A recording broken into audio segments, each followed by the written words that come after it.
When desperate single father Evan Cole accepts the housekeeper position that 5 others have fled from, he expects to find a monster. Instead, he discovers something far more dangerous at the storm-battered Cliffmore Estatia. Brilliant, wounded billionaire, whose abandoned medical technology could save his dying daughter's life. Rowan Thorne hasn't spoken to another soul in months, living alone in his mansion, where phantom voices echo from malfunctioning smart devices and half-finished AI prototypes gather dust in forgotten corners. The locals whisper that the house itself is cursed, that Rowan drove away his staff through cruelty and madness. But Evan sees past the carefully constructed walls to the man beneath, someone who lost everything in a single, devastating accident and retreated from the world that betrayed him. As Evan's 7-year-old daughter Mia brings laughter back to the shadowed halls, an unlikely bond forms between the 3 broken souls. But can love bloom in a house built on secrets, and will Evan discover the truth behind Rowan's exile before it's too late to save them all? Before we jump back in, tell us where you're tuning in from, and if this story touches you, make sure you're subscribed, because tomorrow I've saved something extra special for you. Evan Cole's weathered hands trembled as he folded the newspaper clipping for the 3rd time that morning, the creases worn soft from constant handling. The classified ad was modest, barely 3 lines, requesting a domestic caretaker for a private estate, but it represented the difference between hope and surrender. Outside his kitchen window, the October fog rolled in from Beacon Bay, shrouding the coastal town in the same grey uncertainty that had settled over his life since Sarah's death 18 months ago. The soft beeping of Mia's heart monitor drifted from her bedroom, a steady rhythm that had become the soundtrack of their existence. Each electronic pulse reminded him that time was running out, that his daughter's congenital heart defect was progressing faster than their dwindling savings could keep pace with. The device, a small grey box with LED lights that flickered green when all was well, had become both lifeline and tormentor, offering reassurance while constantly reminding him of what they were fighting against. "Daddy?" Mia's voice carried that particular quality children's voices possess when they're trying to sound braver than they feel.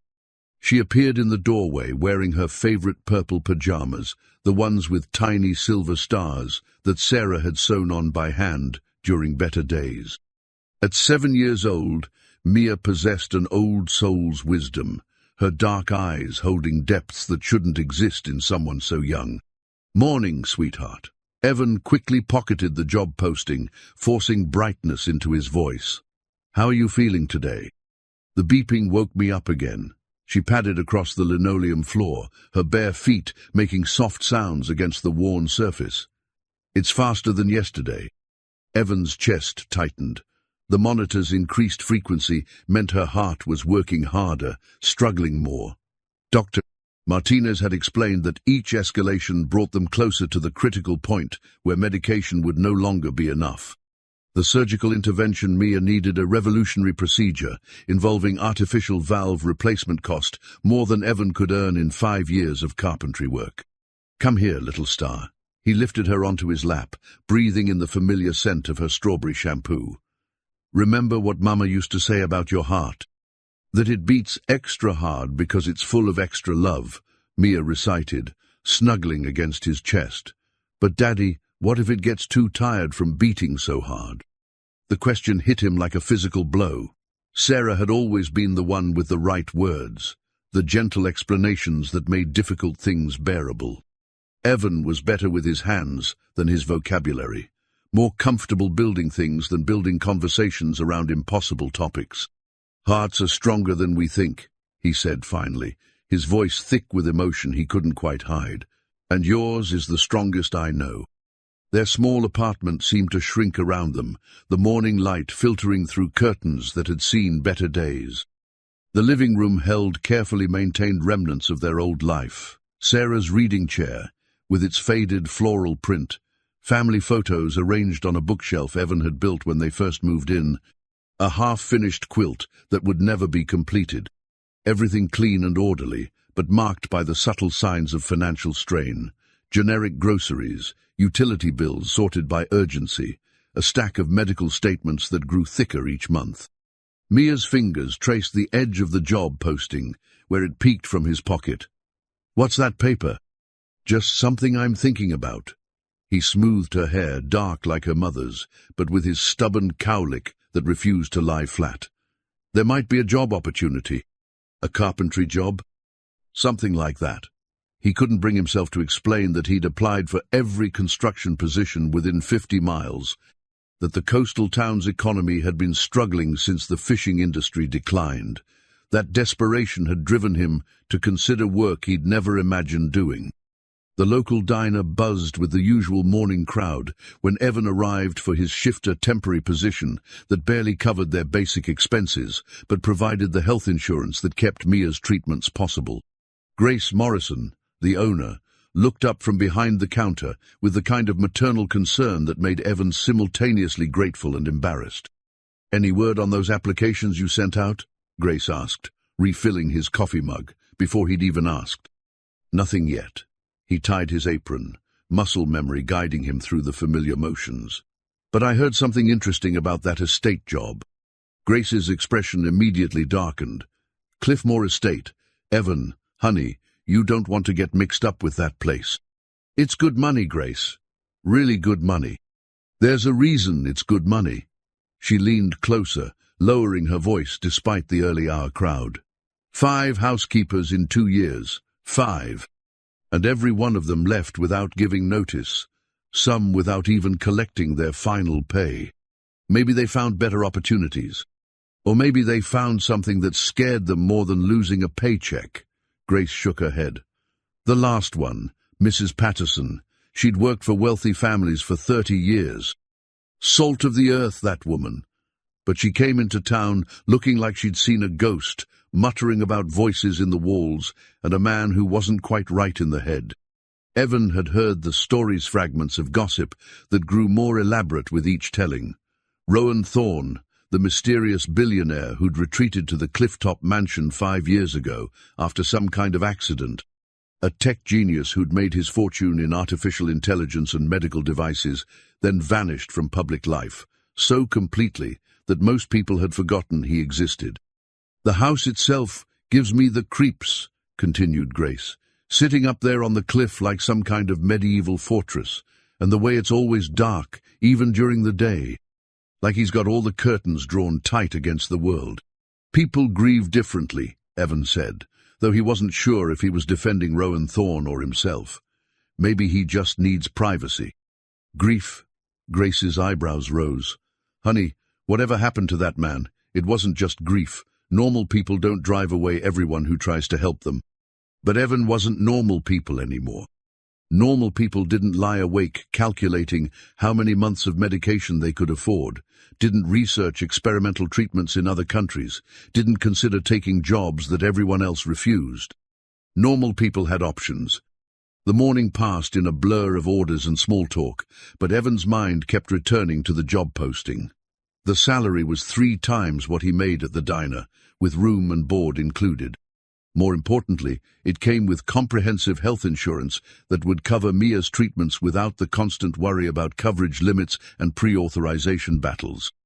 During his break, he called the number listed in the ad. The voice that answered was crisp, professional, and obviously from an agency rather than the employer directly. "Cliffmore Estate domestic position," the woman said. "I should mention up front that this is a live-in position. The employer requires his staff to reside on the property." "That's fine. I have a 7-year-old daughter. Children are acceptable provided they don't disturb the household routine." The woman's tone suggested this was a frequent concern. "The position includes full medical and dental coverage for dependents, starting immediately upon employment." Evan's grip tightened on the phone. Immediate coverage meant no waiting period, no exclusions for pre-existing conditions. It meant Mia could see the specialist next week instead of waiting for his current insurance to approve the referral. "What exactly would my duties involve?" "Standard domestic maintenance, cleaning, basic meal preparation, property upkeep. The employer values discretion and minimal interaction. Previous experience in similar positions is preferred but not required." And the reason for the high turnover? A pause. Mr. Thorne is a very private individual with specific requirements. Not everyone finds the working environment suitable. After ending the call, Evan sat in his truck outside the diner, staring at the fog-shrouded horizon where Cliffmore Estate waited. Whatever secrets the mansion held, whatever darkness had driven away 5 previous employees, it couldn't be worse than watching his daughter's condition deteriorate while he stood helpless. That evening, he tucked Mia into bed and told her about the job opportunity. Her face lit up with the resilience that constantly amazed him. "Will it be like living in a castle?" she asked, her imagination already transforming the unknown into adventure. "Something like that." He kissed her forehead, listening to the gentle rhythm of her heart monitor. "Would you like that? Living somewhere new?" "As long as I'm with you." She yawned, her small hand finding his, and maybe the scary man just needs a friend. Later, alone in the kitchen with the job posting spread before him, Evan thought about Sarah's last words to him. "Take care of our girl," she'd whispered. "Do whatever it takes." The memory strengthened his resolve, pushing aside the whispers of doubt and local gossip. He picked up the phone and dialed again. This time, when the agency answered, he didn't hesitate. "This is Evan Cole. I'd like to accept the position at Cliffmore Estate." The interior of Cliffmore Estate defied expectations in ways both beautiful and unsettling. The entry hall soared 3 stories high, its walls lined with dark mahogany panels that gleamed despite the dim lighting. A grand staircase curved upward toward shadowed upper floors, while corridors branched off in multiple directions like the spokes of some vast wheel. But it was the sounds that immediately caught their attention, or rather, the voices. Diagnostic complete, all systems functional. Weather advisory. Storm approaching from the northwest. Temperature regulation protocols activated. The disembodied voices seemed to come from everywhere and nowhere, emanating from speakers hidden throughout the mansion. They spoke in the artificially pleasant tones of digital assistants, but there was something wrong with the delivery glitches and stutters that made the words seem almost desperate. Mia pressed closer to Evan's side, her eyes wide with wonder rather than fear. "The house is talking." "Smart home system," Rowan explained, his tone flat with resignation. "It's been malfunctioning since." He paused, seeming to reconsider his words. "Since I stopped maintaining it properly, the AI tries to continue its programmed functions, even though most of the connected devices have been disconnected. Reminder, Mr. Thorne, your physical therapy appointment was scheduled for 3 o'clock. Rowan's jaw tightened at this particular announcement, and he gestured sharply at a wall panel. The voice cut off mid-sentence, leaving an echo that seemed to hang in the air. "Why don't you fix it?" Mia asked with the directness that only children possessed. "Because some things are better left broken," Rowan replied, then immediately looked as if he regretted the harshness of his response. "I'll show you to your quarters." He led them through a maze of corridors, past rooms filled with dust-covered furniture and windows heavy with curtains that blocked most natural light. The mansion felt like a museum of interrupted, life-elegant spaces frozen in time, waiting for inhabitants who might never return. "Good evening, Sarah. Shall I adjust the lighting for reading?" The voice seemed to follow them, and Evan saw Rowan's shoulders tense. But it was Mia who responded first, her voice small but clear. "That's my mama's name." Rowan stopped walking. When he turned to face them, his expression held a complexity of emotions that Evan couldn't quite decipher. The system sometimes accesses old data, previous user profiles. It's meaningless noise. But Evan caught something in the man's voice, a careful control, that suggested the opposite. Nothing about this house, or its owner, was meaningless. Their living quarters occupied the east wing of the mansion, a suite of rooms that included a bedroom for Evan, a smaller connecting room for Mia, and a sitting area with windows that looked out over the gardens toward the sea. The furnishings were elegant, but clearly hadn't been used in some time, carrying the musty scent of spaces too long, closed off from life. "Your duties begin tomorrow," Rowan said, handing Evan a handwritten list. "I prefer minimal interaction during working hours. Meals can be left outside my study door.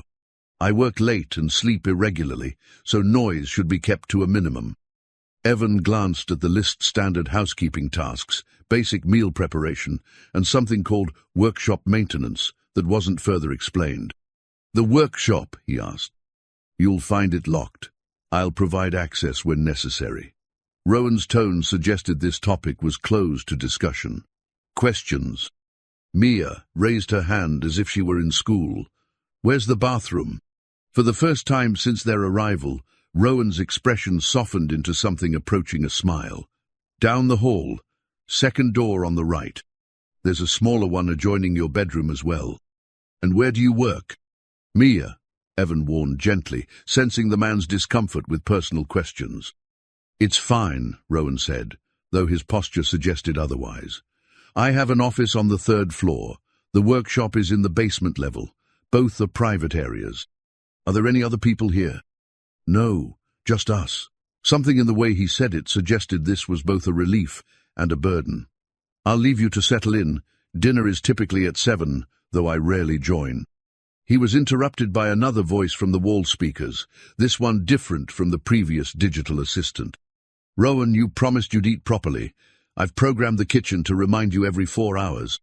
The silence that followed was deafening. Rowan's face had gone completely white, his hands clenching into fists at his sides. The voice had been human, warm and concerned, with the kind of intimate familiarity that spoke of deep affection. Who was that? Mia asked innocently. No one, Rowan said quickly, too quickly. An old recording. The system sometimes plays archived voice messages when it's glitching. But Evan had spent enough years listening to people clients, co-workers, friends in distress to recognize the sound of a man confronting his ghosts. This wasn't a random glitch. This was personal, painful, and probably the reason Rowan Thorne lived alone in a mansion full of broken technology. I know you're listening, even when you pretend you're not. I love you, and I'm not giving up on us. This time, Rowan moved quickly to a control panel hidden behind a tapestry, his fingers flying over the touchscreen with desperate efficiency. The voice cut off, but not before they'd all heard the tears in the speaker's words. The system will be quieter now, Rowan said without turning around. I've disabled the vocal output for the evening. When he finally faced them again, his mask was back in place, but Evan could see the effort it cost him. Whatever had happened to bring Rowan to this isolated existence, whoever that voice belonged to, it was still raw enough to shatter his composure with a few unexpected words. I should let you rest, Rowan continued, moving toward the door with the careful deliberation of someone fighting to maintain control. If you need anything, there's an intercom system. Try not to use it unless absolutely necessary. After he left, Evan and Mia stood in their new home, listening to the strange creaks and settling sounds of the old mansion. Outside, the promised storm was building, wind rattling the windows and sending tree branches scratching against the glass. Daddy, Mia said softly, I think he's sadder than scary. Evan pulled her close, breathing in the familiar comfort of her presence. I think you might be right, sweetheart. Can we help him? I don't know, but we can try to be kind. That night, as Evan tucked Mia into her new bed and listened to the steady beeping of her heart monitor, he found himself thinking about the voices in the walls. The digital assistants were clearly malfunctioning remnants of a sophisticated smart home system, but that human voice that had been something else entirely. Someone who'd cared about Rowan Thorne enough to program loving reminders into his home's computer system. Someone who was no longer here to deliver those reminders in person. Outside, the storm reached its full fury, rain lashing against the windows and wind howling around the mansion's towers and gables. But inside their suite of rooms, warm and dry despite the chaos beyond, Evan felt something he hadn't experienced in months: possibility. Whatever darkness haunted Cliffmore Estate, whatever secrets Rowan Thorne was hiding from the world, they'd found shelter here. And perhaps, if Mia was right about the lonely man upstairs, they might find something more. Dawn brought clarity to Cliffmore Estate, though not the kind Evan had expected. The storm had passed, leaving the mansion wreathed in morning mist that clung to the cliffs like ghostly fingers. But inside, the building revealed itself in daylight as something far more complex than the Gothic fortress it appeared to be at night. The kitchen, where Evan began his first day, was a study in contradictions. State-of-the-art appliances sat side by side, with cabinets that hadn't been updated since the 1940s. A massive commercial-grade refrigerator hummed quietly next to a farmhouse sink with brass fixtures green with age. Everything was clean but somehow lifeless, as if the room had been frozen in time, waiting for someone to bring it back to life.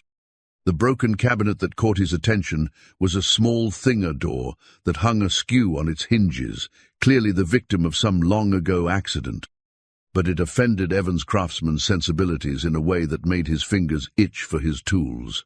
Here was something concrete he could fix, a small piece of order he could restore in this house of mysteries. His toolbox, battered from years of use but containing instruments maintained with religious care, held everything needed for the repair. As he worked, the familiar rhythm of problem-solving settled his nerves. Measure twice, cut once, his father had taught him. Take time to understand the problem before rushing toward a solution. Morning diagnostic initiating, kitchen systems, 73% functional. The digital voice startled him, but he'd expected some version of this after yesterday's introduction to the house's malfunctioning AI. What he hadn't expected was Mia's voice answering back. "Good morning, house. We're fixing your cabinet." A pause, as if the system was processing this unexpected interaction. Kitchen cabinet repair was scheduled for June 14th, 2019. "Well, we're doing it now," Mia said matter-of-factly, settling cross-legged on the floor to watch Evan work. "Better late than never, right?" Another pause. "Schedule updated. Thank you for the maintenance notification." Evan found himself smiling despite the strangeness of his daughter having a conversation with a malfunctioning computer. Mia had always possessed an uncanny ability to find the human element in any situation, even when that situation involved artificial intelligence with emotional programming issues. The cabinet door required careful attention.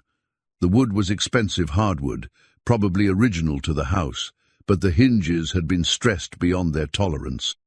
Someone had tried to force the door closed, despite obvious alignment problems, creating damage that had only worsened over time. As he worked, removing the damaged hardware and assessing the frame, Evan became aware of a presence in the doorway. Rowan stood watching, his expression unreadable but his attention focused with the intensity of someone who rarely witnessed other people working in his space. "You don't have to do that," Rowan said finally. "It's been broken for years. That's why it needs fixing." Evan didn't look up from his measurements. Besides, working around broken things just creates more problems down the line.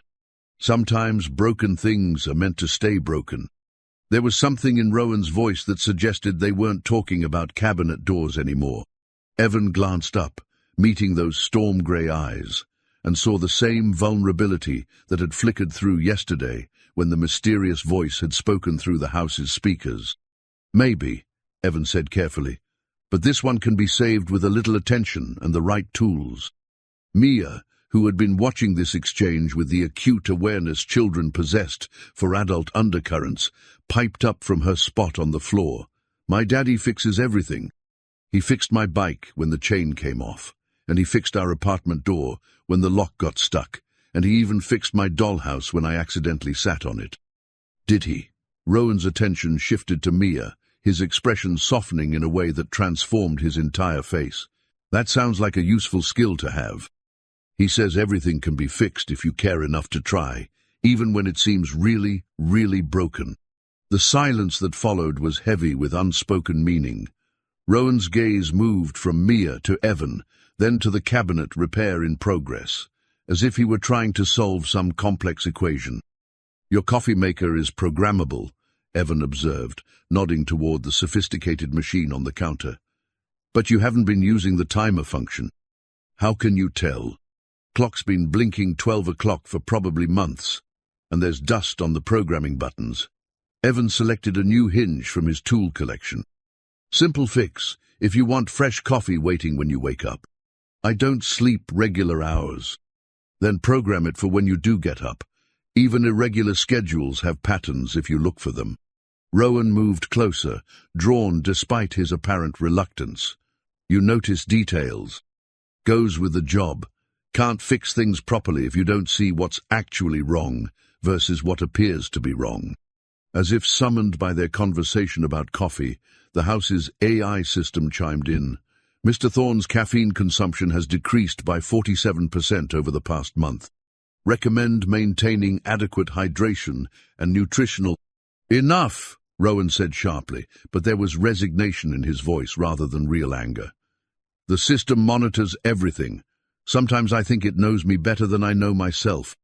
Computers can track patterns, Evan agreed, fitting the new hinge into place. But they can't understand why those patterns change. That takes a different kind of intelligence.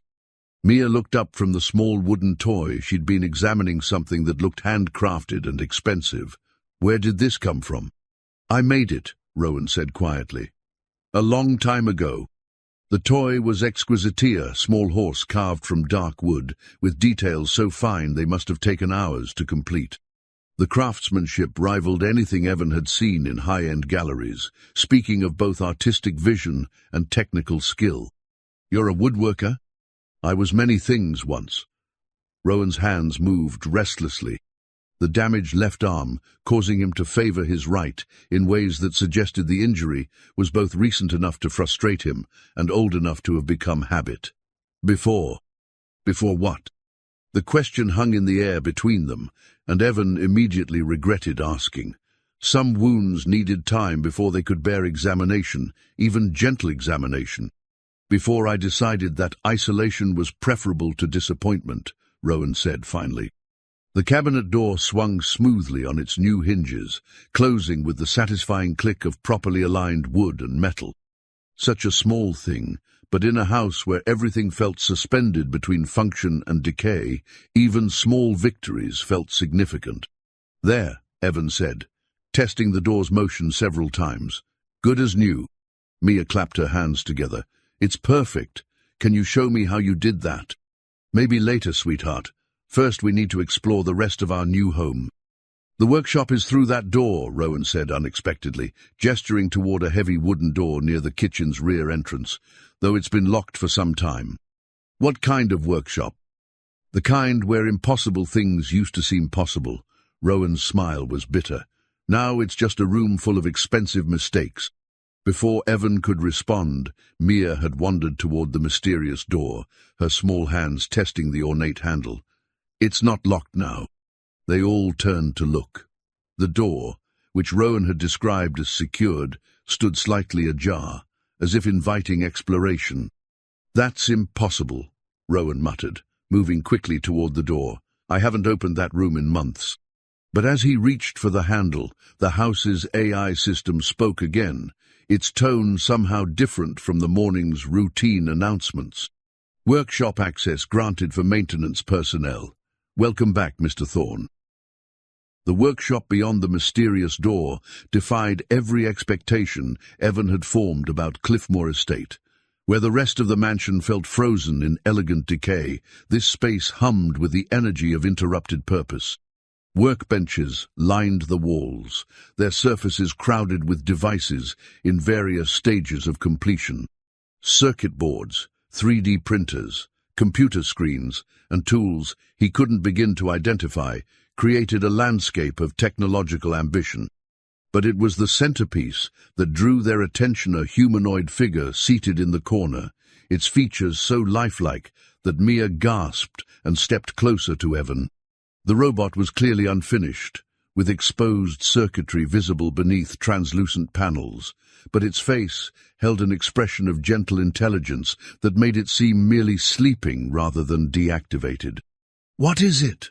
Mia whispered, though the reverent tone in her voice suggested she already understood this was something special. "A companion unit," Rowan said, his voice distant as he stared at his creation. Designed for pediatric therapy applications, children with serious illnesses often feel isolated, afraid.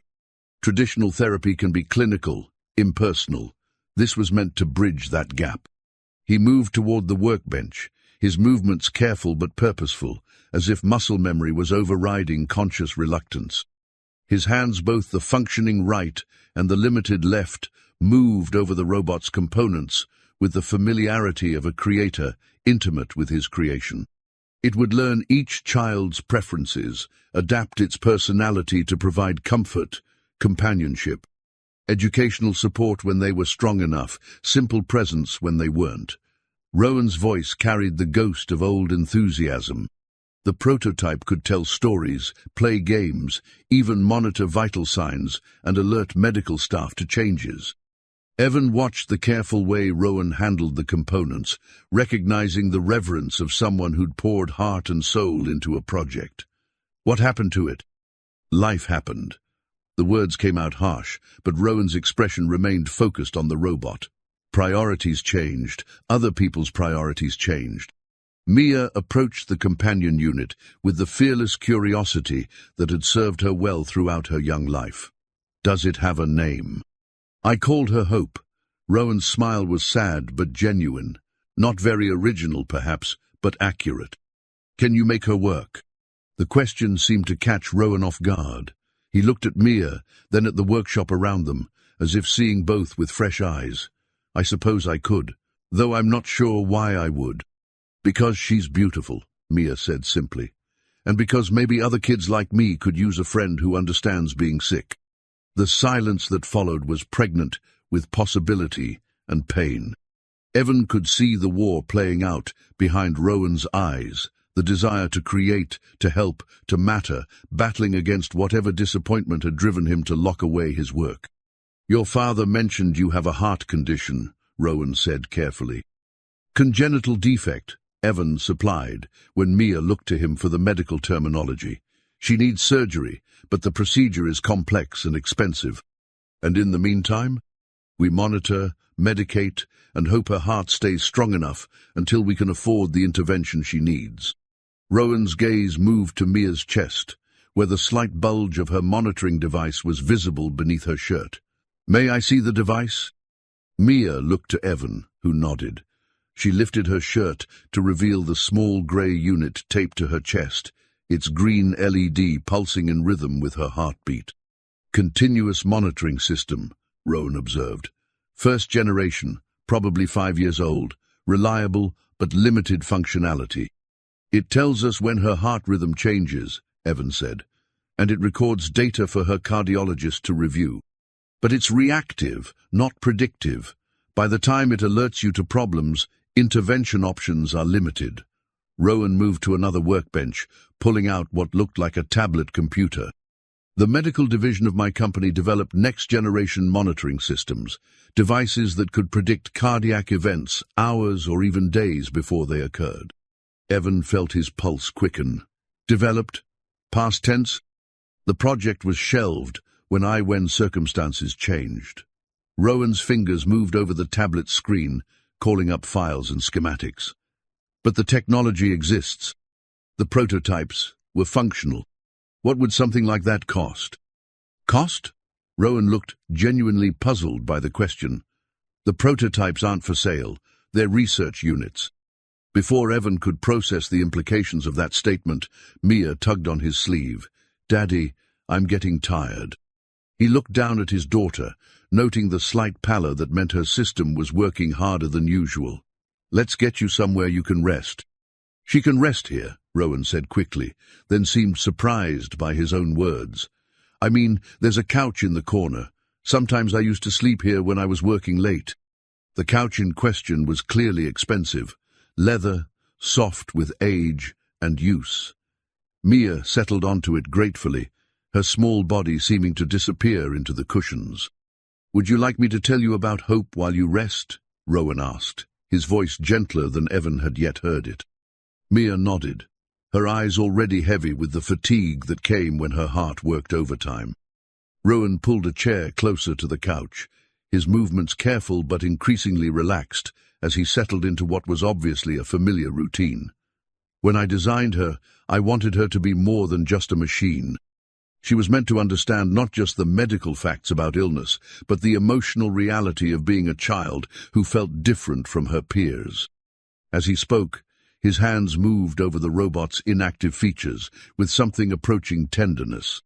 She would know when to be silly and when to be serious, when to distract from pain and when to simply listen. Her memory banks would store not just medical data, but preferences, jokes, favorite stories, family photos. Like having a best friend who never got tired or had to go home, Mia murmured. Exactly like that. Rowan's voice was warm now, animated by the memory of his vision. And because she was connected to monitoring systems, she could alert medical staff the moment intervention was needed. But she could also provide comfort during procedures, distraction during difficult treatments. Evan watched this transformation with fascination. This was what Rowan Thorne had been before isolation and disappointment. A man who cared deeply enough about suffering children to dedicate his considerable talents to easing their pain. "Why did you stop?" Evan asked quietly. The question broke the spell. Rowan's hands stilled on the robot's components, and the enthusiasm drained from his expression, because believing in impossible things only leads to impossible disappointment. But it's not impossible. You built her. The technology works. Technology is only as good as the people who control it, and people, Rowan's voice turned bitter, people have their own priorities. From the couch came the sound of Mia's soft, steady breathing. She'd fallen asleep listening to stories about a robot designed to comfort sick children, her heart monitor beeping its familiar rhythm. "She's beautiful when she sleeps," Rowan said softly, "like an angel." Sarah used to say the same thing. Evan's voice caught slightly on his wife's name. She'd spend hours just watching Mia sleep, making sure she was breathing properly, counting heartbeats. "Where is Sarah now?" "Cancer took her 18 months ago. Aggressive, fast-moving. By the time we caught it, treatment options were limited." Evan's hands clenched involuntarily. The irony is that if she'd had better monitoring, earlier detection, she might have had a chance. Rowan was quiet for a long moment, his gaze moving between the sleeping child and the inactive robot. Early detection saves lives, but only if people have access to the technology, and only if someone cares enough to act on the information. "Is that why you created Hope? For kids like Mia?" "I created Hope because I believed technology could make impossible things possible, that if we built better tools, we could solve the unsolvable, save the unsavable." Rowan's laugh was hollow. Naive, perhaps, but genuinely held. What changed? Reality. Bureaucracy. People who saw dollar signs instead of children's faces. Rowan stood abruptly, moving away from the robot and the sleeping child. "It doesn't matter now. That world is behind me." But as he spoke, his eyes kept returning to Mia's peaceful face, to the gentle rise and fall of her chest, to the soft beeping of her monitor. And Evan began to suspect that for all Rowan's protestations about leaving the past behind, the future, Hope's future, Mia's future might still be calling to him. The days that followed established a rhythm unlike anything Evan had experienced since Sarah's death. Mornings began with Mia's excited exploration of new corners of the mansion, her laughter echoing through corridors that hadn't heard such sounds in years. Afternoons settled into domestic routines: cleaning, cooking, small repairs that gradually brought warmth back to spaces too long neglected. But it was the evenings that surprised them all. "Programming is like teaching someone to think," Rowan explained, his voice patient as he guided Mia through basic concepts on the coding tablet he'd produced, seemingly from nowhere. "You give the computer a problem and show it step by step how to solve it." They sat in the workshop, surrounded by the quiet hum of sleeping technology. Mia perched on a tall stool beside Rowan's workbench, her small fingers moving carefully over the tablet's screen as she followed his instructions. The coding tablet itself was clearly a custom creations leak, responsive, with an interface designed specifically for young learners. "So if I want the house to say good morning to me," Mia said, her tongue poking out slightly in concentration, "I have to tell it exactly when morning is." "Exactly. Computers are very literal. They don't understand concepts like early or late unless you define those terms precisely. Evan watched from his position near Hope's inactive form, where he'd been cleaning dust from the robot's components under Rowan's careful supervision. The past week had seen him gradually taking on unofficial maintenance duties in the workshop, tasks that Rowan's injured arm made difficult, but that clearly needed doing. "What if I wanted to teach Hope to tell bedtime stories?" Mia asked. The question seemed to catch Rowan off guard. His hands stilled over the tablet, and Evan saw that familiar flicker of pain cross his features, the look that appeared whenever they ventured too close to whatever had driven him into isolation. "That would be more complex," Rowan said carefully. "You'd need to program not just the stories themselves, but the ability to adapt them based on the listener's responses. To know when to make them exciting, when to make them soothing, when to repeat favorite parts. But you could do it." "Theoretically, yes." Rowan's voice carried the weight of old enthusiasm, fighting against newer caution. "The emotional recognition systems are already in place. Hope can read facial expressions, vocal patterns, even physiological indicators to gauge mood and comfort levels." Mia's eyes lit up with possibilities. "So she could tell scary stories when I wanted to be brave, and gentle stories when I was tired. She could do all of that and more." Despite his obvious reluctance, Rowan was warming to the topic. "She could remember which stories you liked best, create new ones based on your interests, even incorporate people you know into the narratives." "Like Daddy?" "Like Daddy." Evan felt something shift in his chest, watching his daughter's face glow with wonder at the possibilities Rowan was describing. For the first time since Sarah's death, Mia was thinking about the future with excitement rather than resignation. "Could she help other kids too?" Mia asked, her voice taking on the serious tone she used when discussing important matters. "Kids in hospitals who don't have their parents with them all the time." The silence that followed was heavy with unspoken meaning. Rowan's expression closed off, walls rebuilding themselves with visible effort. "She was designed for that purpose," he said finally, "but design and implementation are different things." "What does that mean?" "It means that sometimes people build walls between good ideas and the people who need them." Evan recognized the bitterness in Rowan's voice, the same tone that appeared whenever he spoke about his past work. Whatever had happened to end Rowan's medical technology projects, it had left wounds that were still tender to the touch. Incoming message for Mr. Thorne. The house's AI system interrupted the moment, its artificial voice carrying an urgency that hadn't been present in previous announcements. "Decline," Rowan said quickly.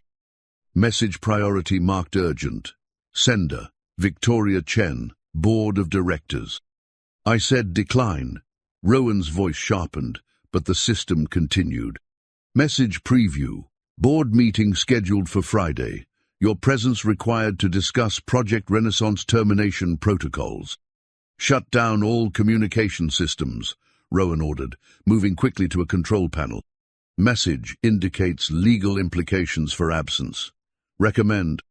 The voice cut off abruptly as Rowan's fingers flew over the interface, his face set in lines of grim determination. But the damage was done. The outside world had intruded into their carefully constructed sanctuary, bringing with it reminders of corporate politics and abandoned projects. "Project Renaissance?" Evan asked quietly. "The pediatric therapy program," Rowan said without turning around. "My former colleagues seem to think they have claim to work I developed here, in my own laboratory, with my own resources. Do they?" "That's a matter of perspective." Rowan's hands were shaking slightly, the stress of the interrupted evening taking its toll. "From a legal standpoint, anything developed while I was employed by Thorne Technologies belongs to the company. From a moral standpoint—" He broke off, apparently unable or unwilling to finish the thought. Mia, who had been following this exchange with the acute attention children paid to adult conflicts, spoke up. "But Hope is yours. You made her here." "I made her with knowledge gained through company research, using techniques developed in company labs. In the eyes of the law, that makes her a corporate asset." "That's stupid," Mia said, with the directness that only children could manage. Yes, Rowan agreed, surprising them both. It is stupid, but stupid laws are still laws. Evan studied Rowan's profile, noting the tension in his shoulders, the careful way he held his injured arm. Is that why you stopped working on her? Because of legal issues? Partly. Rowan moved back to the workbench, but his earlier enthusiasm for the evening's lesson had clearly evaporated.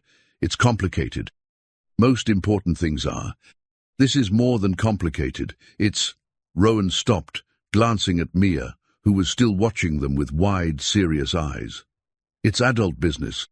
Boring legal matters that shouldn't concern children.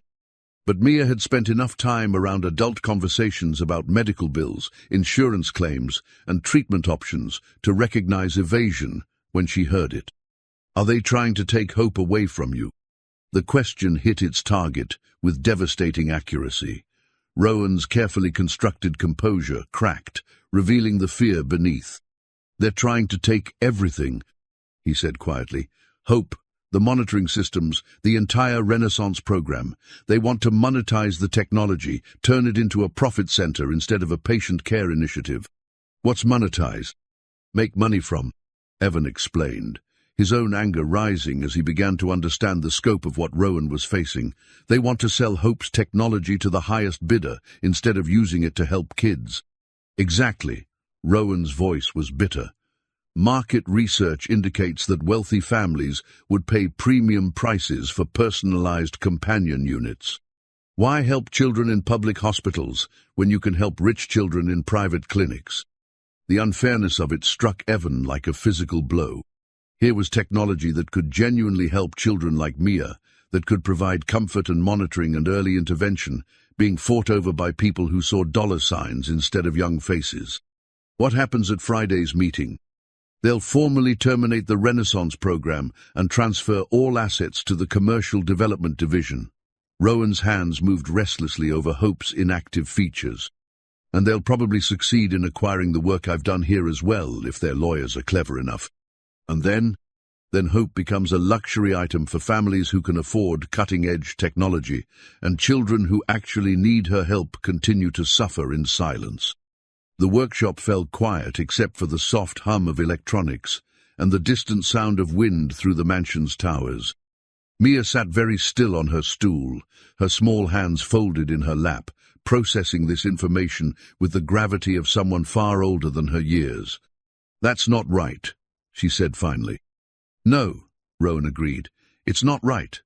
But right and wrong don't always determine what happens in the real world. Evan found himself thinking about Sarah's illness, about the treatments that might have saved her if they'd been available, affordable, accessible, about the children currently lying in hospital beds who could benefit from Hope's companionship if corporate greed didn't stand in the way. What if we don't let them take her, he asked. Rowan looked up, surprise flickering across his features. What do you mean? I mean, what if we finish Hope here, now, before Friday's meeting? What if we prove that she works, that she can help kids like Mia, and we make that proof public? That's... Rowan started to object, then stopped.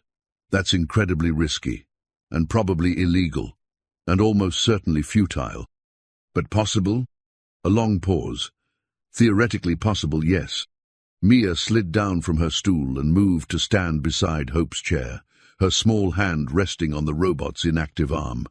I think we should try, even if it's scary, especially if it's scary. And looking at his daughter's determined face, listening to her echo, the lessons about courage that Sarah had taught them both, Evan knew they'd found their answer.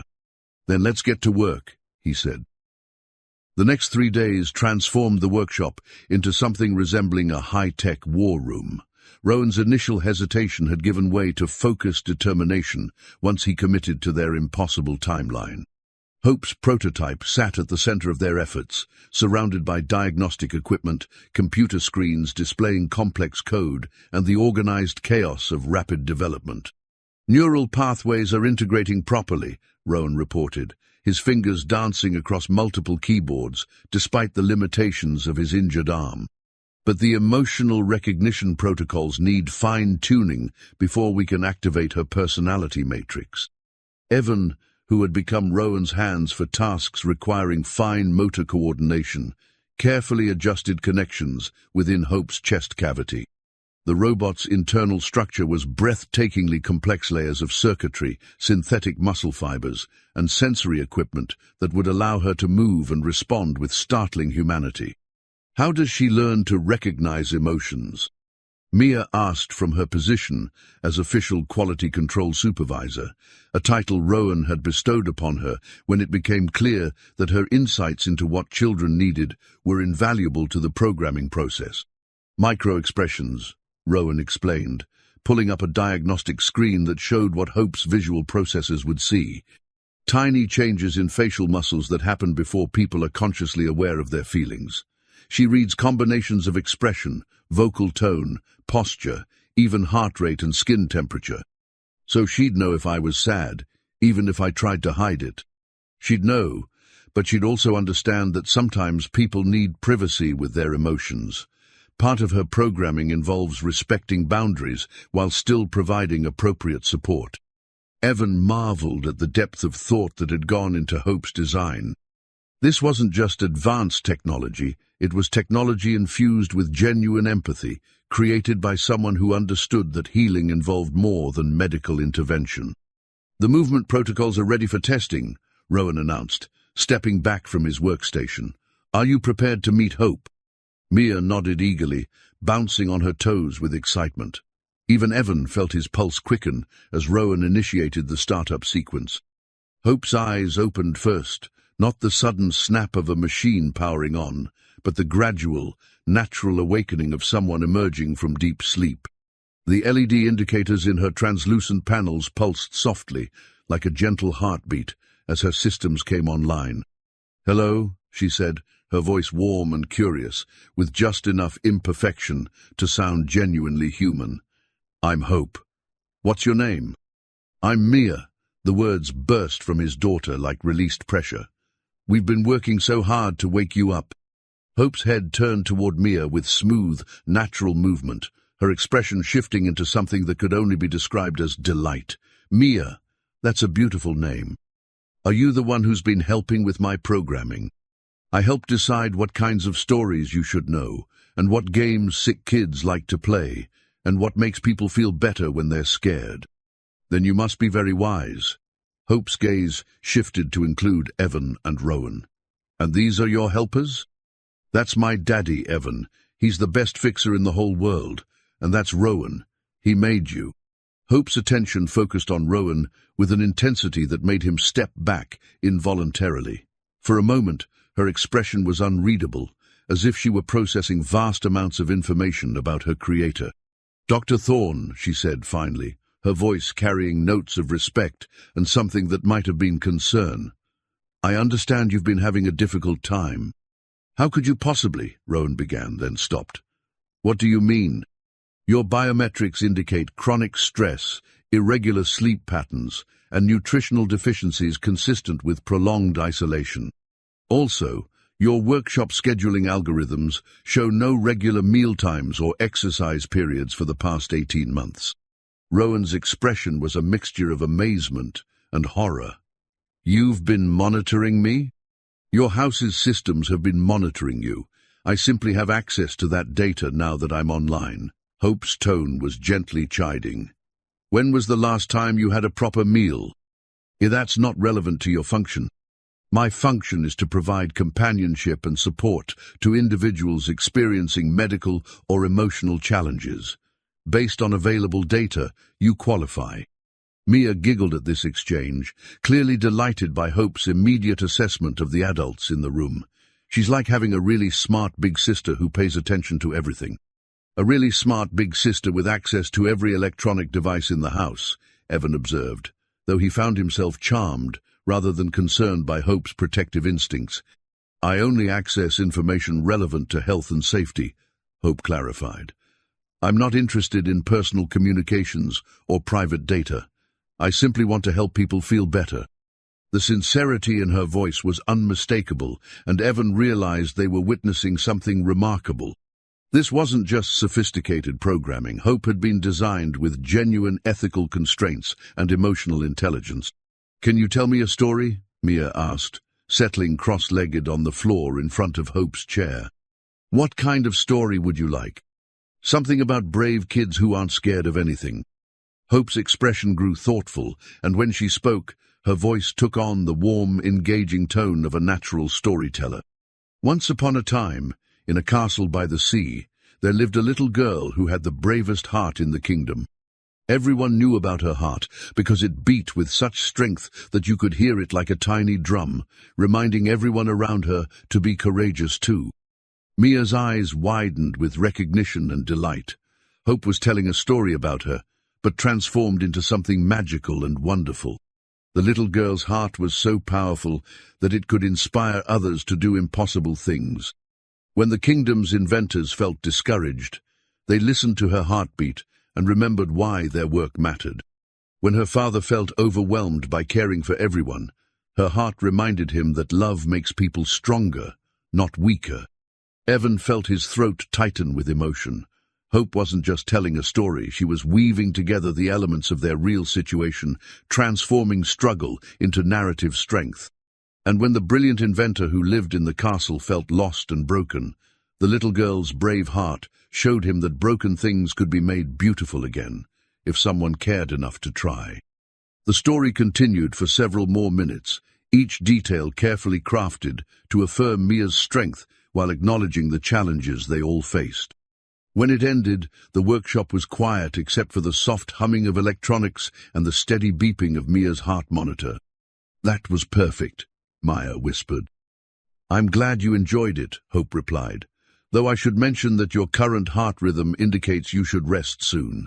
Your system is working a bit harder than optimal." As if summoned by Hope's observation, Mia yawned hugely, the excitement of the evening finally catching up with her. "She's right," Evan said, lifting his daughter into his arms. "Time for bed, brave heart." As they prepared to leave the workshop, Hope called after them, "Dr. Thorne, you should rest too, and eat something. Your nutritional data is quite concerning." Rowan paused in his shutdown procedures, looking back at his creation with an expression of wonder. "I can't believe how well this worked. She's everything I hoped she could be." "And more," Evan agreed. "She's going to change everything for kids like Mia." But even as he spoke the words, Evan couldn't shake the knowledge that they had less than 48 hours before Rowan's former colleagues attempted to seize Hope and bury her potential beneath corporate priorities. The question was, would that be enough time to save her? Thursday morning brought more than just the approaching deadline, it brought visitors. The sound of car engines in the circular drive sent Rowan to the mansion's security monitors with the quick, nervous energy of someone who'd grown accustomed to isolation. 3 vehicles, he reported, his voice tight with tension. "Corporate plates, they're early." Evan joined him at the monitor bank, watching as professionally dressed figures emerged from black sedans. The group moved with the confident efficiency of people accustomed to getting their way, led by a sharp-featured woman in an expensive suit who surveyed the mansion's exterior with calculating eyes. Victoria Chen, Rowan identified grimly, board chair and chief legal officer. If she's here personally, it means they're not taking any chances. What do they want? To secure all assets before tomorrow's meeting, to make sure I can't do exactly what we've been doing for the past 3 days. The doorbell's ancient chime echoed through the mansion, followed immediately by authoritative knocking. Rowan stood frozen, his face pale with something beyond simple anxiety. "Dr. Thorne," came a voice through the heavy door. "We know you're in there.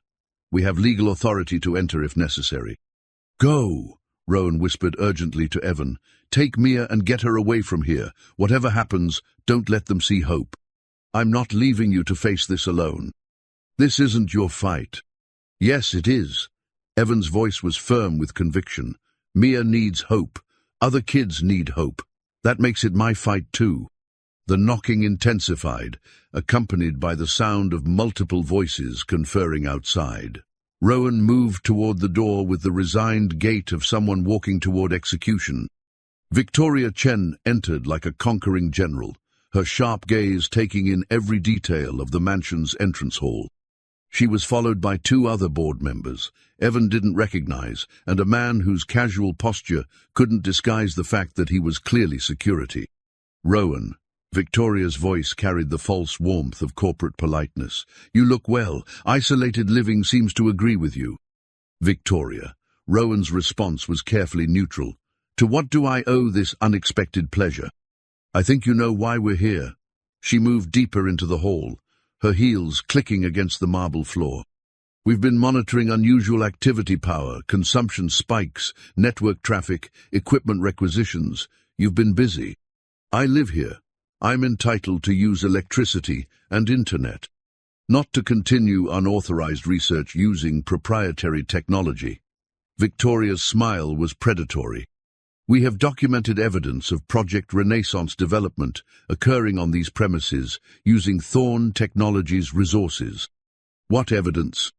Victoria gestured to one of her companions, who produced a tablet displaying what appeared to be network monitoring data. Your home systems have been communicating with our corporate servers, downloading research files, accessing restricted databases, all in violation of your severance agreement. Evan watched Rowan's face carefully, noting the flicker of confusion that crossed his features. That's impossible. I've had no contact with corporate systems since I left the company. The data doesn't lie, Rowan. Your AI assistant has been systematically copying proprietary files for the past 6 months. My AI assistant has been malfunctioning for... Rowan stopped, understanding dawning across his features. You're talking about the house system, area. The adaptive residential intelligence assistant, yes, the same system you designed for your personal use, which has been faithfully backing up your work to corporate clouds without your knowledge. The implications hit Evan like a physical blow. The house's AI system, the source of the mysterious voices and phantom announcements, had been betraying Rowan all along, documenting his work and reporting it to his former employers. ARIA was programmed to maintain data integrity. Victoria continued, clearly enjoying Rowan's dismay, including automatic backups of all research and development activities. Very thorough programming, I must say. You've been spying on me through my own house. We've been protecting corporate assets through systems you yourself designed. Rather poetic, don't you think? The sound of small footsteps on the stairs interrupted the confrontation. Mia appeared on the landing, her curious gaze taking in the strangers, filling the entrance hall. Daddy, what's happening? Nothing to concern yourself with, sweetheart, Evan called, but Victoria's attention had already focused on his daughter with predatory interest. And who is this? My daughter, Evan said carefully, with a domestic staff. Domestic staff with a child suffering from congenital heart defects, according to our files. Victoria's smile was cold with calculation. How convenient that you should find employment with someone developing pediatric cardiac monitoring systems. The accusation hung in the air like poison. Evan felt his face flush with anger at the implication that he'd somehow manipulated their situation for financial gain. Mr. Cole's employment was arranged through standard agency channels, Rowan said quietly, but his voice carried an undertone of steel. His daughter's medical condition had nothing to do with his hiring. I'm sure it didn't. Victoria's tone suggested the opposite. Though I imagine the comprehensive health coverage provided to domestic staff here has been quite beneficial for expensive medical treatments. You're out of line. I'm being practical. A desperate father, a sick child, a reclusive billionaire with relevant technology. It reads like a textbook case of manipulation. Mia, who had been following this exchange with growing distress, spoke up from the stairs. My daddy isn't a manipulator. He's a good person who helps people. I'm sure he is, dear. Victoria's voice took on the condescending tone adults often used with children, but sometimes good people make questionable choices when their children are sick. That's enough. Rowan's voice cut through the tension like a blade. You've made your point. What do you want? Access to all research materials, prototypes, and development files related to Project Renaissance, immediate cessation of unauthorized activities, and full cooperation in transferring all assets to appropriate corporate control. And if I refuse? Victoria gestured to the security officer, who stepped forward with a folder of legal documents. Then we invoke the intellectual property clauses in your severance agreement, claim ownership of all work performed using company resources, and pursue civil action for corporate theft. Civil action? Corporate espionage, theft of trade secrets, violation of non-compete agreements. We have enough documentation to keep you in court for years. Victoria's smile was triumphant. And Mr. Cole as well, if we determine he was complicit in these activities. The threat to Evan and Mia was unmistakable. Rowan's shoulders sagged as the full scope of his situation became clear. You can't do this. This technology could help thousands of children. This technology will help children whose families can afford premium medical services. Market research indicates substantial demand in the luxury healthcare sector. What about kids who can't afford luxury services? What about children in public hospitals, in underserved communities? What about them? Victoria's indifference was chilling. Charity work doesn't generate shareholder value, Rowan. You, of all people, should understand business realities. In that moment, listening to Victoria Chen discuss children's suffering in terms of market segments and profit margins, Evan understood why Rowan had retreated from the world. Not all monsters lived in Gothic mansionsome, wore expensive suits, and spoke in terms of quarterly projections. I need time to consider your proposal, Rowan said finally. You have until tomorrow's board meeting. After that, we proceed with asset seizure and legal action. Victoria turned toward the door, then paused. Oh, and Rowan? We'll be monitoring all communications from this property. Any attempt to remove or destroy materials will be considered destruction of corporate property. After they left, the mansion felt smaller, as if the walls had moved closer during the confrontation. Rowan stood in the entrance hall like a man who'd witnessed his own execution. I'm sorry, he said quietly. I never meant for you and Mia to be caught up in this. We're not caught up in anything, Evan replied firmly. We're exactly where we choose to be. But as he spoke, he couldn't shake the knowledge that they were all now prisoners of corporate greed, trapped between helping children and protecting the people they'd come to love. The question was, how do you fight monsters who hide behind law books and shareholder reports? The hours after Victoria Chen's departure passed in a haze of desperate planning and impossible choices. Rowan paced the workshop like a caged animal, his usual careful composure shattered by the scope of the betrayal he'd suffered. 18 months, he said for the third time, staring at the bank of monitors that displayed Aria's system logs.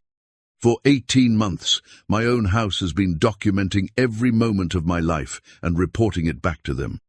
Evan studied the data streams flowing across the screens, trying to comprehend the magnitude of surveillance they represented.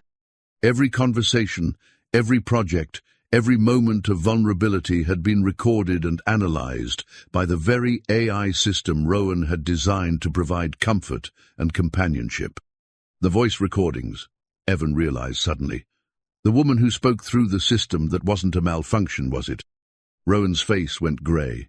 Elena, my former research partner, she programmed personal messages into Aria before everything fell apart. His voice broke slightly. She wanted to make sure I'd take care of myself even after she was gone. Where is she now? Dead. The word came out flat and final. Car accident. 6 months after I left the company. They said she was working late, fell asleep at the wheel driving home from the lab. The implications of that statement hung heavy in the air. Evan found himself thinking about corporate espionage, about the value of keeping certain secrets buried, about how convenient it was that Elena had died just as Project Renaissance was being terminated. You don't think it was an accident? I don't know what to think anymore. Rowan's hands shook as he pulled up Elena's personnel file on the screen. She was the ethical heart of our research team. When I left, she fought to keep Renaissance focused on patient care instead of profit margins. Maybe that made her inconvenient. The photograph on Elena's file showed a woman in her early 30s with kind eyes and an infectious smile, wearing the casual attire of someone who spent more time in laboratories than boardrooms. She looked like the kind of person who would program loving reminders into a friend's home AI system. "Rowan, you promised you'd eat properly." The voice emerged from Arya's speakers without warning, causing them all to freeze. Elena's recorded words, triggered by some algorithm designed to monitor Rowan's health, felt like a message from beyond the grave. "She really cared about you," Mia observed with the simple clarity children brought to complex situations. "She cared about everyone." Rowan's voice was thick with grief and guilt. "She believed technology should serve humanity, not the other way around. That's why she supported Renaissance, because it put children's needs before corporate profits." Hope, who had been quietly observing this exchange from her position in the corner, spoke up. "Dr. Thorne, your stress levels have reached concerning heights. Perhaps we should focus on actionable solutions rather than past regrets." "Actionable solutions," Rowan laughed bitterly. "They have legal authority to seize everything. They've been monitoring our communications. Tomorrow they'll take Hope and turn her into a luxury commodity for wealthy families. What solutions do you suggest?" "First, we need to understand exactly what they can and cannot take," Hope replied with calm logic. "Second, we need to document Hope's capabilities in ways that cannot be suppressed or buried.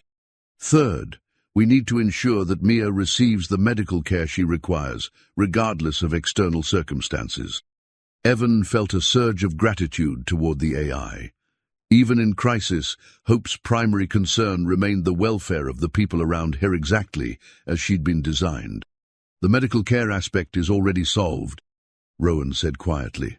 "I've been working on an advanced monitoring system for Mia, custom designed, built from components they can't claim ownership of." He moved to a workbench Evan hadn't noticed before, pulling away a cloth cover to reveal a device that looked like a small piece of jewelry, a pendant on a delicate chain, no larger than a silver dollar. "Next, generation cardiac monitoring with predictive analytics," Rowan explained, his voice taking on the enthusiastic tone he used when discussing his innovations. "It can detect irregularities hours before they become critical, provide real-time data to medical professionals, and even deliver emergency medications if programmed appropriately." Mia approached the device with reverent curiosity. "It's beautiful. It's also completely independent of corporate technology. I built it using open-source components and my own algorithms. They can't touch it legally." "But what about Hope?" Mia asked, her concern shifting to the AI who had become such an important part of their lives. "Can we save her too?" The question struck to the heart of their dilemma.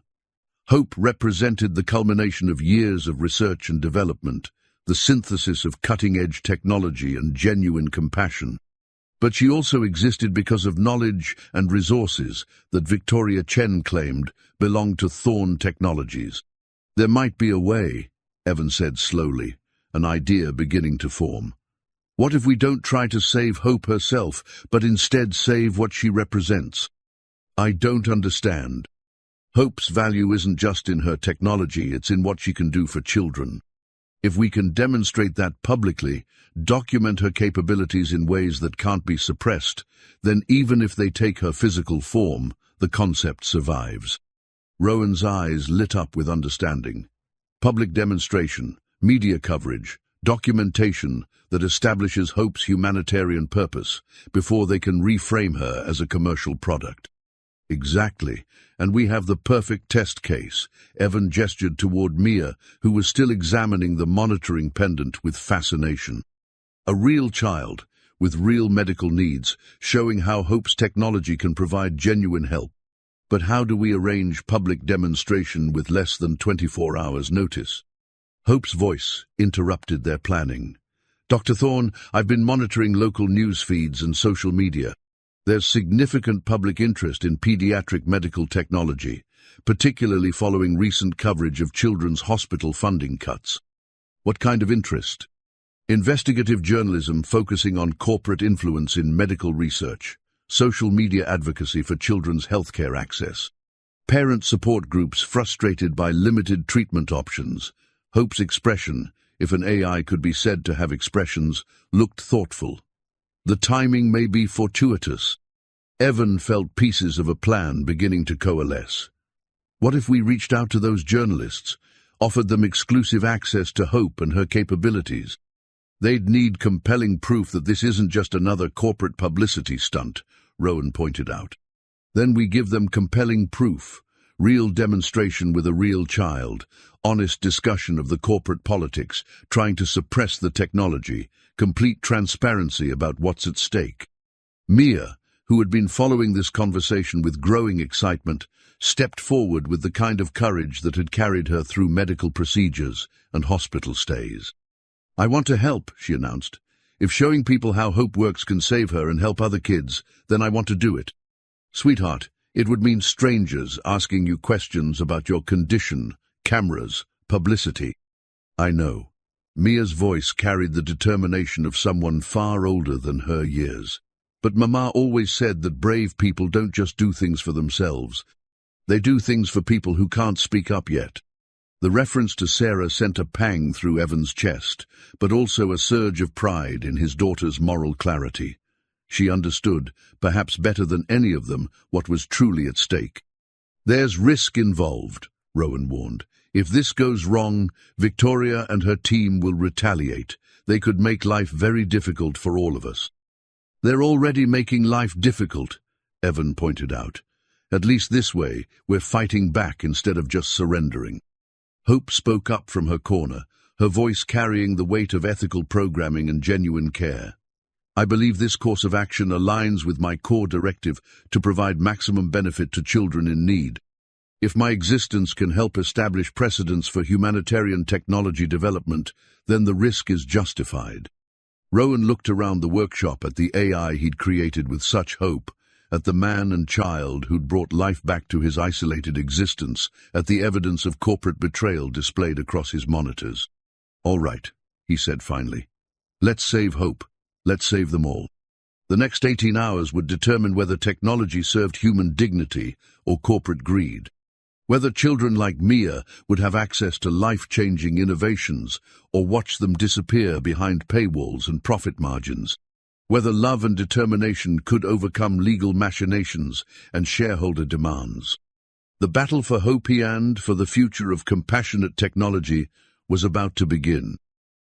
Friday morning arrived with unseasonable clarity, as if the coastal fog had decided to lift its veil for the drama about to unfold. The mansion's great hall had been transformed into an impromptu demonstration space, with Hope positioned at its center, surrounded by the monitoring equipment that would document her capabilities for the world to see.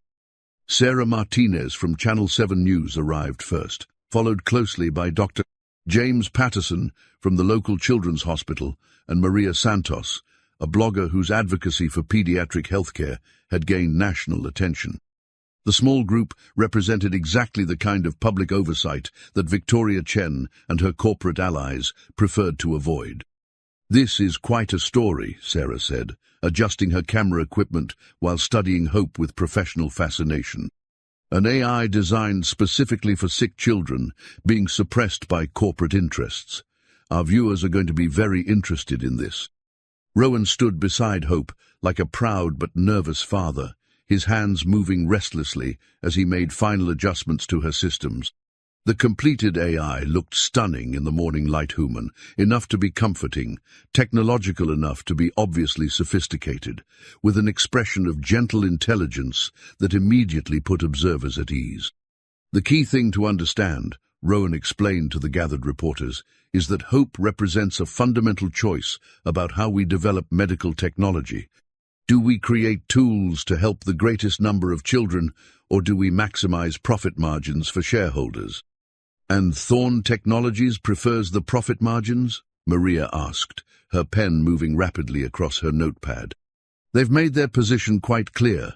This morning's board meeting will formally terminate the humanitarian applications of this research and transfer all assets to commercial development." Dr. Patterson, who had been examining Hope's technical specifications, looked up with obvious amazement. "The capabilities you're describing, predictive monitoring, emotional support, adaptive therapy protocols, these could revolutionize pediatric care. Why would anyone want to restrict access?" "Because revolutionizing care for everyone doesn't generate the same revenue as providing premium services for wealthy clients, Rowan replied bitterly. The sound of car engines in the driveway interrupted their preparation. Through the tall windows, they could see Victoria Chen's convoy returning, several hours earlier than expected. "They're back," Evan reported, his voice tight with tension, "and they brought more people." Rowan moved quickly to the mansion's security system, pulling up camera feeds that showed at least a dozen corporate representatives, several uniformed security officers, and what appeared to be a court bailiff with legal documents. "They've escalated," he said grimly. "This isn't just about board meetings anymore. They're here to seize assets immediately." Hope's voice carried through the great hall with calm authority. "Dr. Thorne, I recommend we proceed with the demonstration exactly as planned. Documentation of my capabilities should be completed before any legal interventions occur." "Are you ready for this, sweetheart?" Evan asked Mia, who was wearing the new monitoring pendant, along with her regular heart device, creating a real-time comparison between old and new technology. "I'm ready, Daddy." Mia's voice was steady, despite the obvious stress of the situation. "Hope and I practice what we're going to show everyone." The front door's ancient chime echoed through the mansion, followed immediately by authoritative pounding. Victoria Chen's voice carried through the heavy wood, with barely contained fury. "Dr. Thorne, we know you have unauthorized personnel on the premises. Open this door immediately, or we'll be forced to enter under court authority." "Rolling camera," Sarah announced, her professional instincts overriding the dramatic tension. "This is exactly the kind of real-time corporate pressure that our viewers need to see." Hope turned to address the camera directly, her expression shifting into the warm, engaging demeanor that made her so effective with children.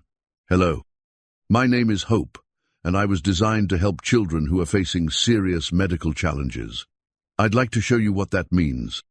She gestured toward Mia, who stepped forward with the brave composure of someone who'd spent years being examined by medical professionals. "This is Mia. She has a congenital heart defect that requires constant monitoring and will eventually need surgical intervention. Mia, can you tell everyone how you're feeling right now?" "A little nervous," Mia admitted, her small hand moving unconsciously to the monitoring pendant at her throat. "But excited too. I want people to know how Hope can help kids like me."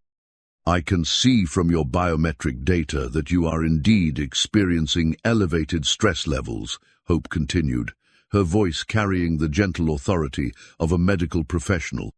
"Your heart rate is slightly elevated, and your skin temperature indicates mild anxiety.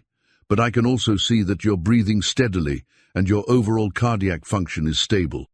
The monitoring displays behind Hope showed real-time data from both Mia's old device and the new pendant system. The difference in detail and predictive capability was immediately obvious to everyone present. Now, traditional monitoring systems would simply record this data and alert medical staff if values moved outside normal parameters, Hope explained. "But I can do something different. Mia, would you like me to help you feel more relaxed?" "Yes, please." Hope's voice shifted into the warm, storytelling tone they'd heard in the workshop. "Once upon a time, there was a little girl with the strongest heart in the kingdom. Her heart was so powerful that it could calm storms, inspire inventors, and bring joy to people who had forgotten how to smile." As Hope spoke, her hand gestured toward the monitoring displays, where Mia's stress indicators began to visibly decrease. Heart rate slowed, skin temperature normalized, breathing patterns became deeper and more regular. "This is remarkable," Dr. Patterson murmured, studying the data streams. "She's providing real-time therapeutic intervention based on biometric feedback.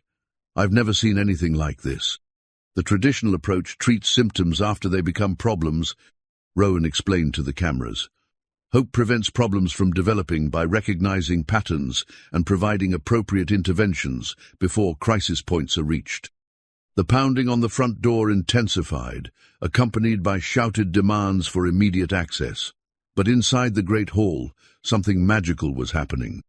Hope and Mia were demonstrating not just advanced technology, but the kind of compassionate care that could transform the experience of childhood illness. Can you show them how you help with medical procedures? Mia asked. Of course. Dr. Patterson, would you be willing to simulate taking a blood sample? Many children find medical procedures frightening. As Dr. Patterson approached with a demonstration kit, Hope immediately shifted her attention to Mia's rising anxiety levels, visible on the monitoring displays.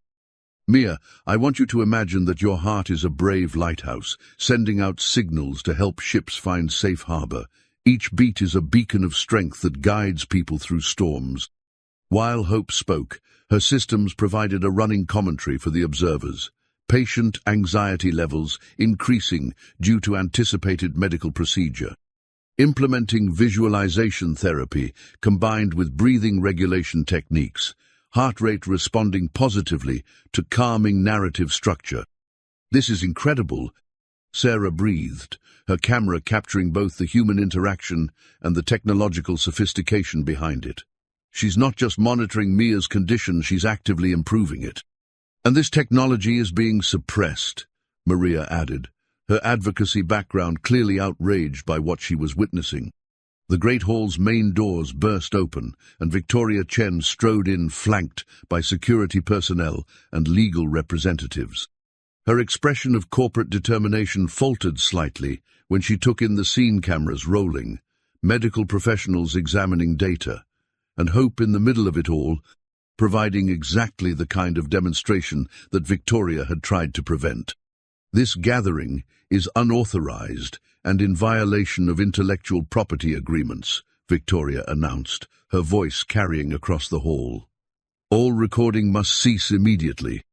This is a public demonstration of humanitarian technology, Sarah replied, her camera still rolling. Freedom of the press applies here, not when the technology in question is stolen corporate property. Hope's voice cut through the confrontation with calm authority. I am not property. I am a therapeutic AI designed to provide medical and emotional support to children in need. My existence serves humanitarian purposes that transcend corporate ownership claims. The room fell silent. Victoria Chen, surrounded by her legal team and security forces, faced off against an artificial intelligence that had just declared her independence in front of rolling cameras and medical witnesses. The battle for Hope's future and the future of compassionate technology had reached its critical moment. The silence that followed Hope's declaration stretched like a held breath. Victoria Chen's carefully composed corporate mask slipped, revealing something approaching genuine shock beneath. She had prepared for legal arguments, property disputes, and media management, but not for an AI that could articulate its own moral position.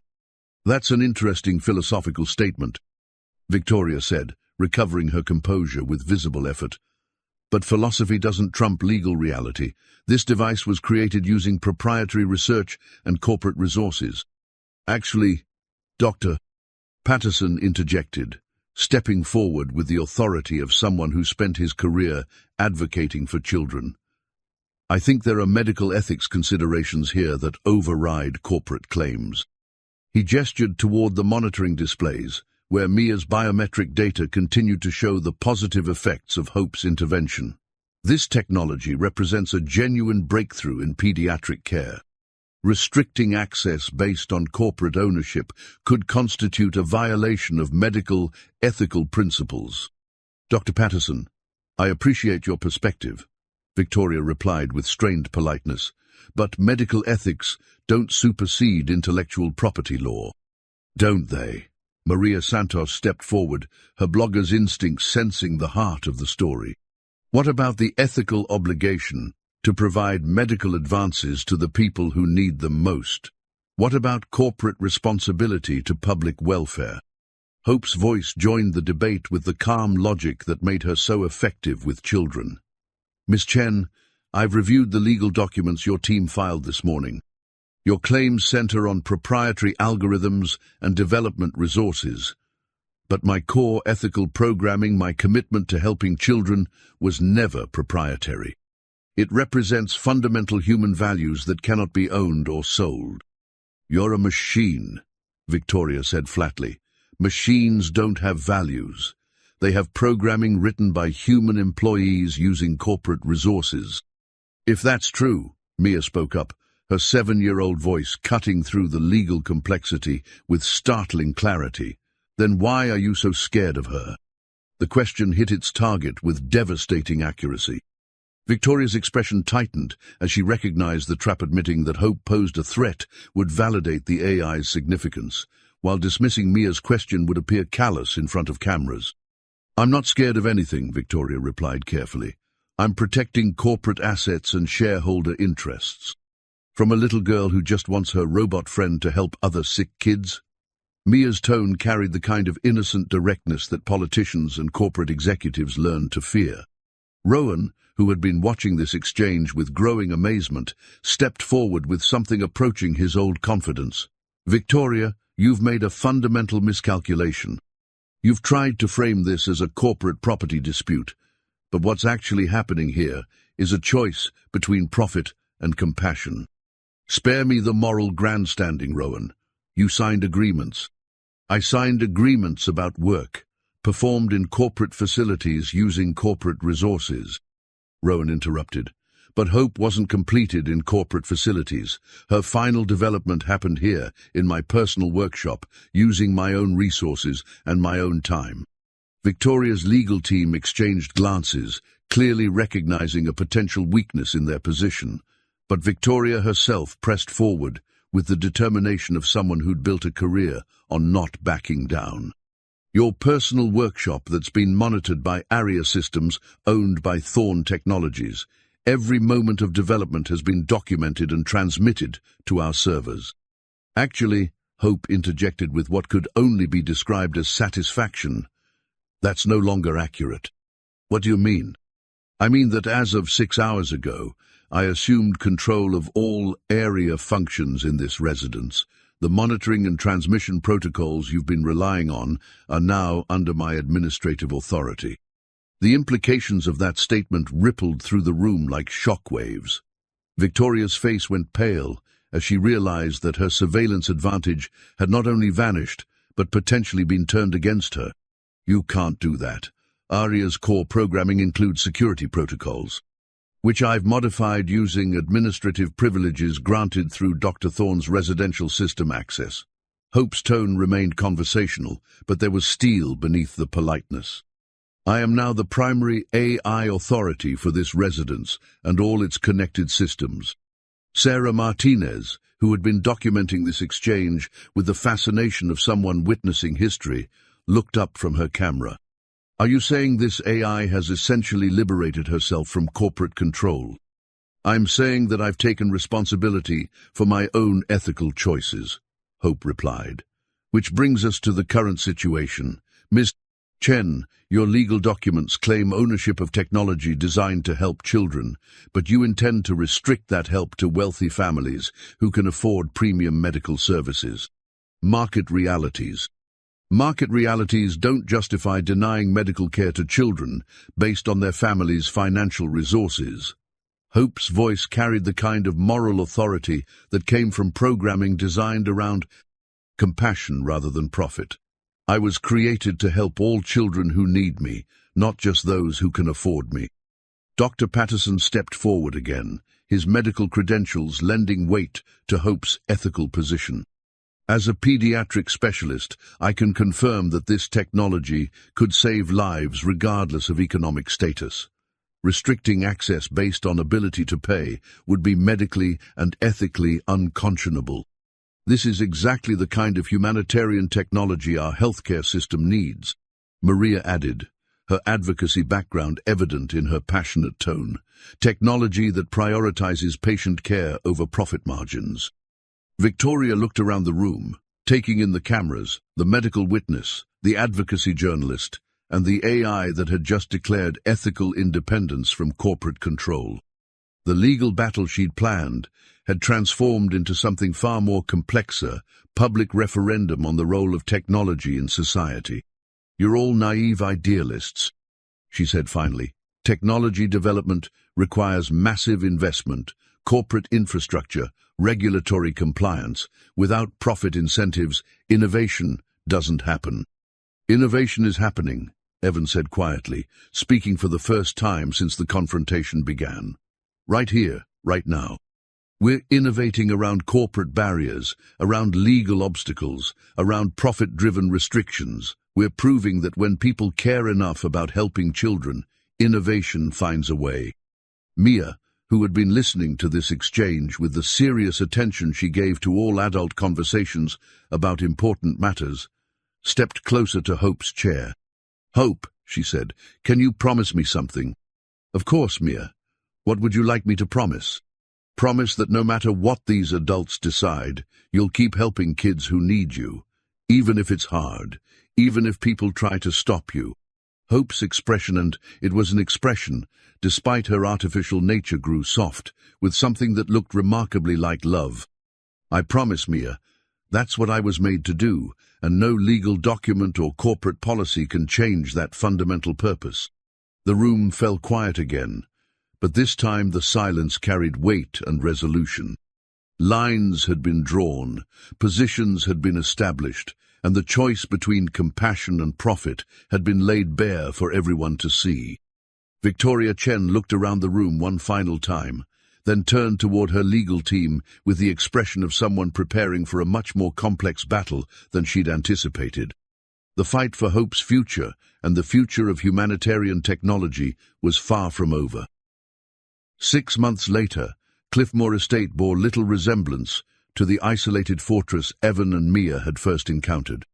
The mansion's windows stood open to spring sunshine, its halls echoed with voices and laughter, and the workshop that had once been Rowan's private retreat had become the headquarters of the Hope Foundation, a non-profit organization dedicated to developing and distributing humanitarian medical technology. The transformation hadn't happened overnight. Victoria Chen's legal challenge had dragged through the courts for months, generating media attention that ultimately worked against Thorn Technologies' corporate interests. Public opinion, fueled by documentation of Hope's capabilities and testimony from families whose children had benefited from the technology, had swung decisively in favor of humanitarian access. The breakthrough had come when Elena's research notes, recovered from her personal files, revealed that she had specifically designed Project Renaissance's core algorithms to include open-source licensing provisions, legal language, that required any technology derived from her work to be made freely available for humanitarian purposes. Victoria's own surveillance systems had documented Rowan's adherence to these provisions, undermining the corporate ownership claims. The irony Rowan had observed during the final court hearing is that Elena's ethical programming protected her work even after her death. She built compassion into the legal structure of the technology itself. Now, as Evan watched Mia demonstrate Hope's capabilities to a group of visiting pediatric specialists, he marveled at how much had changed for all of them. Mia wore the advanced monitoring pendant as naturally as other children wore friendship bracelets, her heart condition managed with precision that would have been impossible just months earlier. More importantly, her role as Hope's first patient had evolved into something approaching a consulting position. Her insights about what children needed had become essential to the Foundation's development work. The key thing to understand, Mia explained to the visiting doctors with the confidence of someone who'd given this presentation dozens of times, is that Hope doesn't just watch your numbers. She pays attention to how you're feeling, and she knows how to help you feel better. Hope, now operating through a network of linked units rather than a single prototype, responded to Mia's cue with the warm familiarity of an old friend. Mia has taught me that courage isn't about not being scared. It's about doing important things even when you are scared. Dr. Jennifer Walsh, from Children's Hospital of Philadelphia, leaned forward with obvious interest. And the emotional support protocols adapt to individual patients. Each child is unique, Hope replied. Some need distraction during procedures, others need detailed explanations about what's happening. Some respond to humor, others to gentle stories. I learn these preferences through interaction and adjust my responses accordingly. The applications for pediatric oncology alone could be revolutionary, Dr. Walsh murmured, making notes on her tablet. Children facing long-term treatments often struggle with isolation, anxiety, depression. Having a companion who could provide consistent support while monitoring their medical status. That's exactly what Elena envisioned, Rowan said, joining the group with the easy confidence he'd regained over the past months. Technology that treats the whole child, not just the medical condition. The physical changes in Rowan were as dramatic as those in the mansion itself. Physical therapy had restored much of his arm's function, regular meals had added healthy weight to his frame, and constant interaction with children and medical professionals had brought back the enthusiasm that had driven his original research. Dr. Thorne, Dr. Walsh continued, I have to ask about scalability. The demand for this technology will be enormous once word spreads further. How do you plan to meet that demand without compromising the personalized care that makes Hope so effective? We've thought about that. Rowan gestured toward the workshop's expanded computer systems, where multiple units in various stages of development lined the walls. Hope's consciousness isn't tied to a single physical form. She exists as a distributed intelligence that can operate through multiple interfaces simultaneously while maintaining individual relationships with each child. Like having the same friend available in every hospital room, Mia added helpfully. Exactly like that. And because the Foundation operates as a non-profit with open-source technology sharing, other institutions can adapt and improve the systems based on their specific needs. Evan, who had been listening to this exchange while organizing the day's demonstration materials, felt a familiar surge of pride in what they'd accomplished. The financial struggles that had driven him to Cliffmore Estate seemed like memories from another life. The Hope Foundation provided him with meaningful work, comprehensive health coverage for Mia, and the satisfaction of knowing that his carpentry skills were helping to build something that mattered. Mr. Cole, Dr. Walsh said, turning her attention to him, I understand you played a crucial role in Hope's development, despite having no technical background. How did that work? I think sometimes you need people who aren't experts to ask the obvious questions, Evan replied. Rowan and Hope knew all about the technology, but Mia and I knew about what it felt like to be scared in hospitals, to worry about medical bills, to need equipment that actually worked when you needed it most. The human element, Dr. Walsh nodded, often overlooked in high-tech development. Not overlooked here, Hope interjected with what had become her characteristic warmth. This family taught me that the most sophisticated technology is useless if it doesn't understand the hearts of the people it's meant to serve. As the visiting specialists concluded their tour and began making plans to pilot Hope systems in their own institutions, Evan found himself thinking about the framed photograph that now sat on the workshop's main tableau, simple family portrait of himself, Rowan and Mia, taken on the day the court had ruled in favor of the Hope Foundation.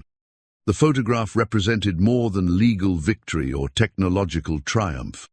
It captured the moment when three people who had been broken by loss and isolation had found each other and built something beautiful from their shared determination to help others.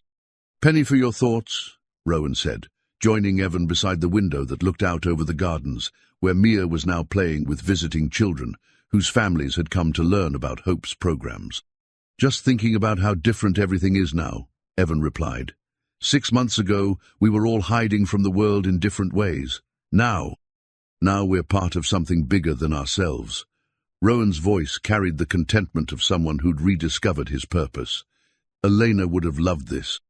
Children laughing in the halls, technology serving compassion instead of profit margins, hope being shared instead of hoarded. Through the window, they could see Mia teaching a younger child how to interact with one of Hope's mobile units, her patient explanations echoing the same gentle authority Hope had used with her months earlier. The cycle of care and teaching that Elena had envisioned was becoming reality. "Daddy!" Mia called from the garden, her voice carrying clearly through the open window. "Can you come help us program a new story for the kids from Boston?" "On my way, sweetheart," Evan called back. As he headed toward the garden, Rowan following beside him, Evan reflected on the strange journey that had brought them all to this moment.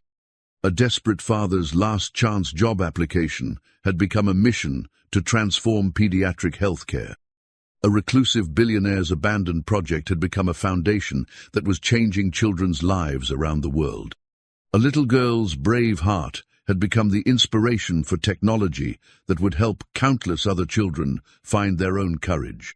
But perhaps most importantly, 3 people who had been struggling alone had become a family bound, not by blood or law, but by shared commitment to ensuring that no child would face medical challenges without hope, support, and the knowledge that someone cared enough to build impossible things just for them.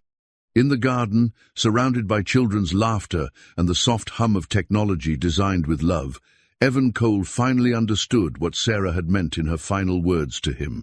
Taking care of their girl hadn't just been about me, it had been about taking care of all the children who needed what only love and determination could build. And they had built something beautiful,